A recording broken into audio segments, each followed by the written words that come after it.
Hello. I wanted to jump on really quickly because as I was doing my morning ritual, morning meditation, I got inspiration to share a message regarding intentions and how important setting an intention is in our lives. How important intentioning everything is in our lives. And while we usually mention intentions and setting intentions and intentioning things on this podcast, I felt a strong urge to really focus an episode on setting intentions. If it's your first time listening, my name's Sarah. I'm a teacher, life coach, healing and mindfulness guide from Ireland. And you're very, very welcome into this safe space.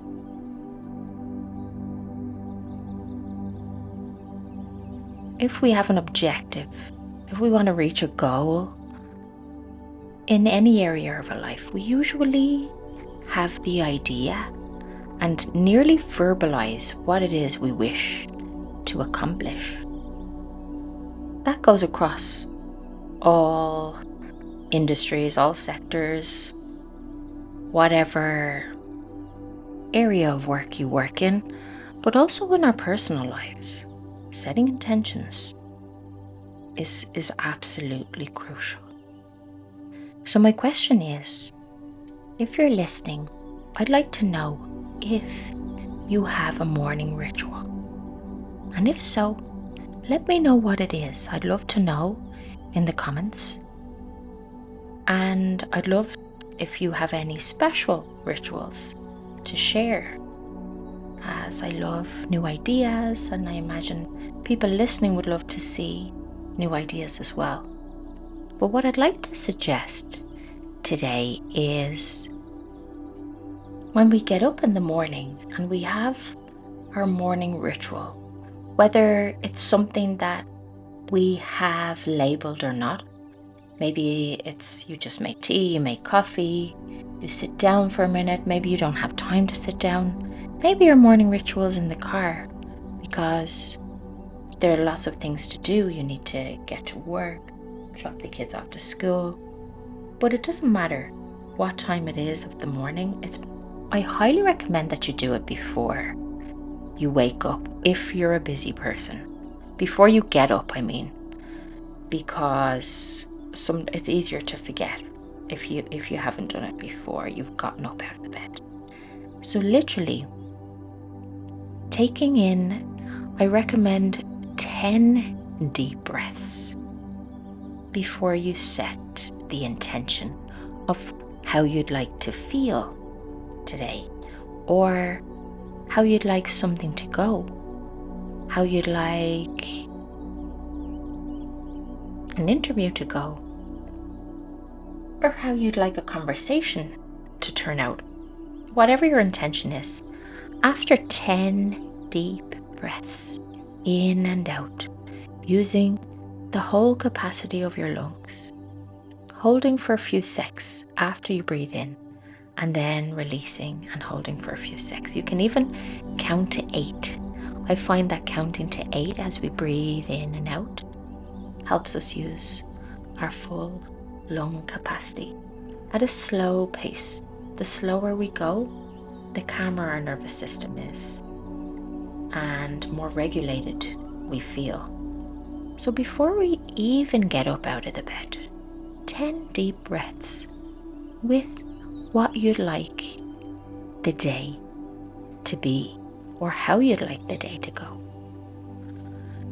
Now, sometimes little things get in before we even have a chance to do our breath work and our intention setting. And that can be like a noise, the kids run in, you hear somebody shouting next door. Your cat might be meowing like a mad thing, wanting you to let them out, like my cat Salem.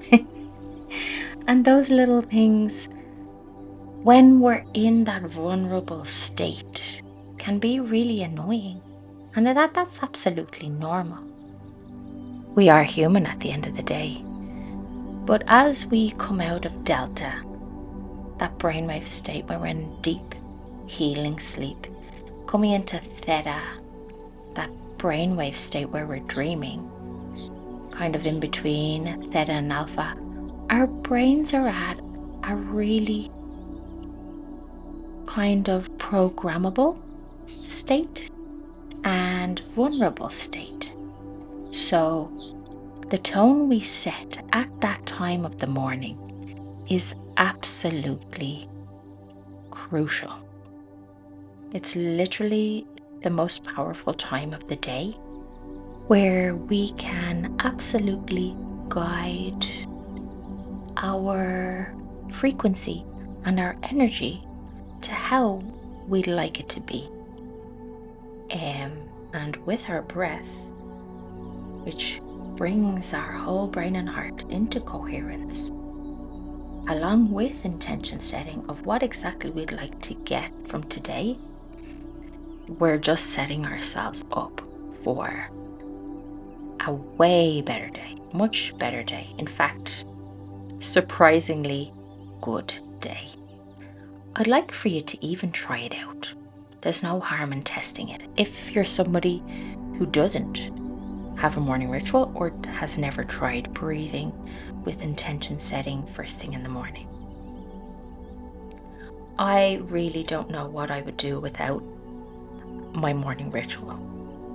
We went through quite a turbulent time there last year because we had a lot of noise, a lot of dogs barking just at our window.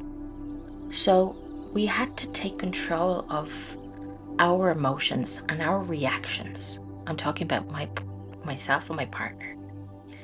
And through breathing, setting an intention, and humming, which is very useful, especially for releasing stress, anxiety, frustration, and any energy or emotion or stagnancy you'd like to release. Humming is so powerful, and it's actually really fun as well.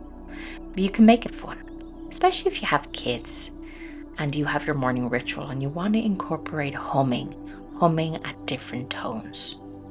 It's very, very useful to combine humming with your breath, because as you breathe in and then as you breathe out, you hum at different tones. I'll add in the humming link in the show notes, but it's so useful and really funny, and you feel like you're vibrating after a humming session. Your frequency is at a high level, like you are going to have a great day after this humming session and breathing session or breathing session. So I was saying that paying our attention to our breath helped us through a really difficult time. And when you're woken up at like 5, 6 in the morning, I get up at around that time anyway, but at the weekends, you know, when you want to have a lie in and then you have a noise waking you up. It happened this morning actually. Maybe this is why I've been brought to release this episode, because we did exactly that. There's a humming at the back of our house now. I think it's a neighbor has a motor, and we can feel it and hear it at the back of our house. And I thought it was not roadworks. I thought it was building or builders. And I thought, I was kind of lying in bed at like 6:30 in the morning, wondering, where's that noise coming from? Thinking, did I leave something on? Like, if I left anything on that could be making that noise. So it kind of woke me up, and I was kind of wondering where it was coming from. And then my partner said that it's the neighbors behind us. I think they have a motor on their pool. I I think it might be like a purifier or whatever it is that cleans the pool, that has a motor. And he said they don't usually have it on that early, but today, Saturday, it was on at like about 6 o'clock in the morning. So what do? We had a choice. We can make the choice to get frustrated. It's Saturday, we've woken up so early, and fall into that negative spiral. Or that's that kind of disempowering spiral, those disempowering thoughts, which is absolutely normal. We are humans. Or we can make a choice. And we made that choice. And we focused on our breath. And we put on a meditation. And we set the intention to deal with this as calmly as possible. And that way, we're kind of setting up neural pathways in our brain to be able to manage situations that can be challenging in a more calm and composed way. So I think we're faced with these little daily challenges throughout our lives. All of us are. All humans across all countries, no matter where we are. There are little challenges that pop up, and we do have a choice. And sometimes these little challenges pop up in order to push us to make a different choice, to be able to breathe through the situation, hum the stress away, and set the intention to be able to manage this and grow and come out the other side with more harmony. And that in itself is amazing. That is something that might not be easy, but at least if we try, we're on the right track. So those little things add up. And then after about 6 months, 3 months, or even less, you look back and you say, wow, look at all the things that I can manage now. Look at all the things that don't annoy me anymore. I'm so more harmonious and calm and centered. And it's like you get into a state of hardly anything can bother you anymore. So if you do have kids and you'd like to make it fun as a morning ritual before they go to school, I know it's probably not the ideal situation because you have a time limit and you need to get out the door, but it can be another time of the day. And breathe and hum together. Children are like sponges. They are sponges. They just absorb and assimilate and take things on so easily and so effortlessly. Which reminds me, when I was a teenager, I completely sponged off my mother when she was learning about meditation, about how our brain works, about our frequency and our energy, and how we can attract things and manifest things. I think I was like 14.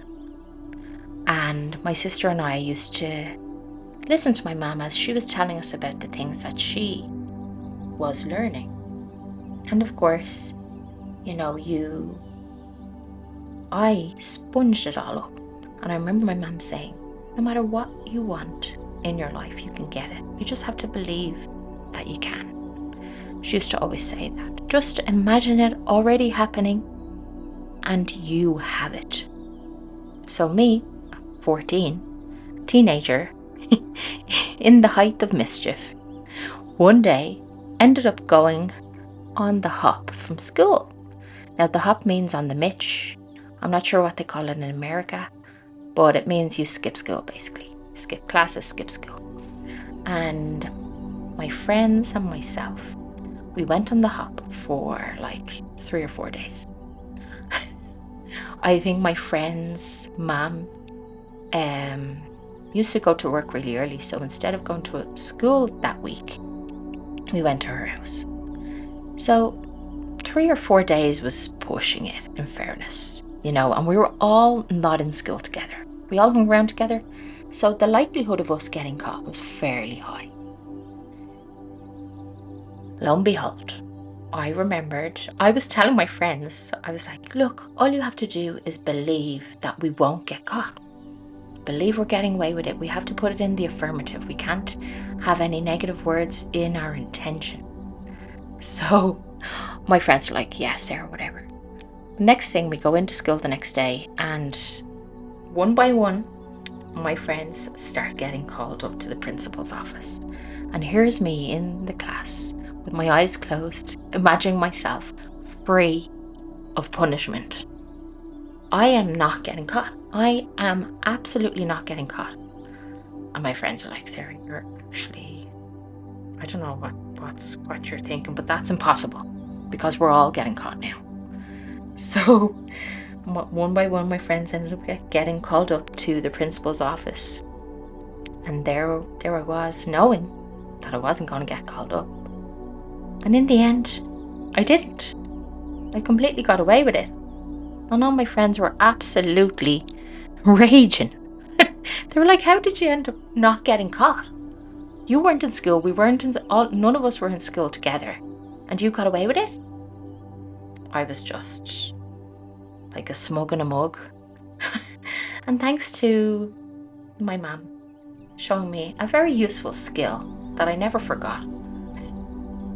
But that's what I mean. I mean that children, I was a teenager, but children and teenagers, if they're open, are very susceptible to taking on new ways of thinking and being and managing their emotions and regulating themselves. And we can make it fun. So I want to thank my mom for that. I know she's listening. So that's my 2 cents for today. Intentions are literally the most powerful things that we can include in our morning ritual. And intentions don't have to be only in the morning. It can be before a difficult argument. So you can literally say out loud, I intend for this argument to go better than I ever imagined. And I wouldn't even say the word argument. I would say, I intend for this conversation to have the best frequency to go better than I've ever imagined. And we end up being friends. If you're looking for a promotion, I intend to receive a promotion better than I even imagined. Remember to combine this with breath, because your frequency needs to raise in order to make your intention more powerful. We need to raise our frequency to a higher level and bring it up, because if our frequency is at a low level, that low 3D level of survival, I suppose sometimes fear, anxiety and stress, that low level, well, our intention may not work as well. I'm not saying that it won't work, but it may not work as well. So when we're in a calmer state, our system is regulated, we can set an intention and watch how powerful it is. If you have any questions, please ask me. Please send me an email or connect to me on Instagram or in the show notes. Feel free to share your morning rituals or how you use intentions. I'd absolutely love to know. If you're a bit lost about what to intend, it can be intending to release any stagnant energy, any energy blocks, any abundance blocks, any kind of limiting beliefs that you're unaware of. That's one that I usually use on a general basis. I intend to release anything that isn't for my highest good or that isn't serving me the best way possible. So just remember that our breath is our power. Setting intentions with our breath, bringing ourselves to a higher frequency, is the most powerful thing that we could do first thing in the morning. And if you're somebody who loves meditation on top of that, well, you literally are a frequency alchemist. That's not even a joke. I'd love to know your stories. Thank you so much for listening. If you feel that this episode might be beneficial to anyone, I'd be so grateful if you could share. And depending on the platform you're listening on, like, subscribe if you feel the will. Sending you so much love, light, and all the frequency alchemy that you can master. Take care.